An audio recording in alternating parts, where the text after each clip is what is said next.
이어서 간추린 소식입니다. 농촌진흥청이 농민들과 국민들이 느끼는 현장의 불편을 해소하기 위한 규제혁신 개선 계획을 마련했다고 최근 밝혔습니다.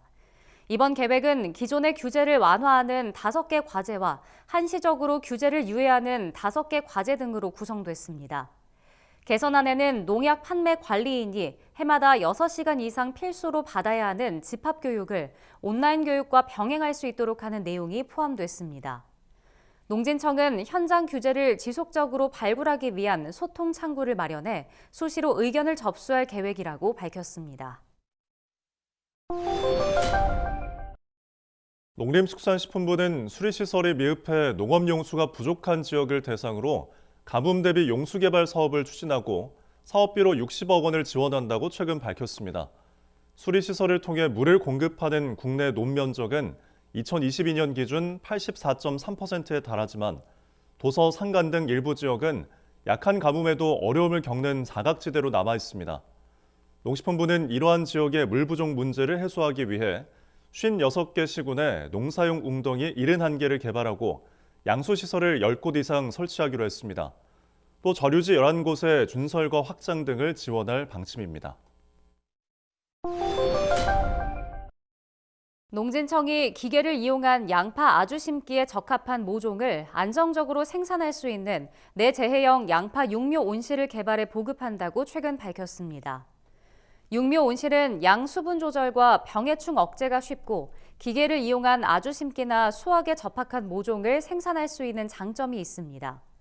농진청은 육묘 온실을 농가에서 이용했을 때 빈 포기 발생률이 5% 미만일 정도로 우수한 모종을 생산할 수 있었다고 전했습니다.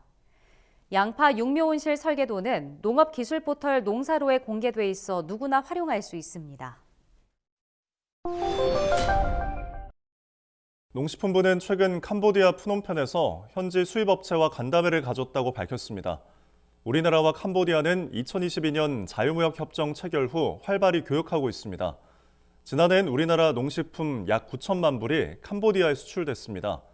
특히 조제 분유와 인삼 수출이 강세를 보였습니다.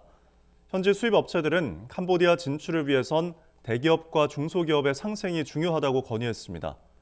권재한 농업혁신정책실장은 중소기업이 대기업 유통망을 활용할 수 있게 하는 등 다각적인 지원책을 마련하겠다고 밝혔습니다.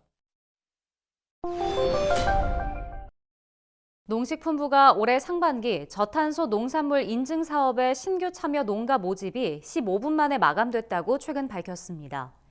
저탄소 농산물 인증은 친환경 농산물 인증을 취득한 농가를 대상으로 품목별로 탄소를 평균 배출량보다 적게 배출한 경우 부여됩니다. 농식품부는 ESG 경영에 대한 사회적 요구가 강화되면서 저탄소 인증 농산물을 구매하려는 유통사가 많아지고 있다며 이에 따라 농가들도 적극적으로 저탄소 인증을 받으려 한다고 설명했습니다. 한편 올해 사업 참여 농가는 1,486곳으로 오는 8월에 저탄소 인증 취득 여부가 확정될 예정입니다.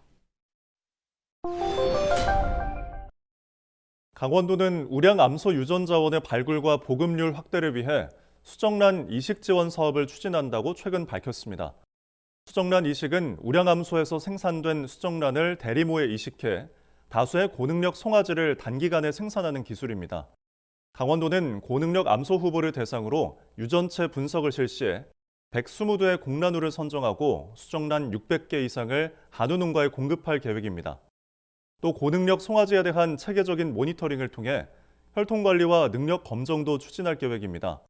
이와 함께 수정란 이식 농가를 대상으로 수태율 향상을 위한 교육과 컨설팅도 제공할 예정입니다.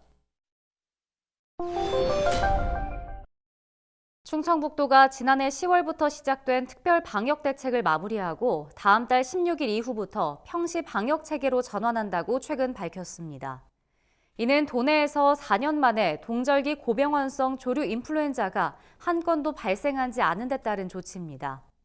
충북도는 그동안 차단 방역을 위해 주요 철새도래지 9곳의 출입을 통제하고 거점 소독시설과 통제 초소를 운영하는 한편 251명의 전담관 제도 등을 실시해왔습니다.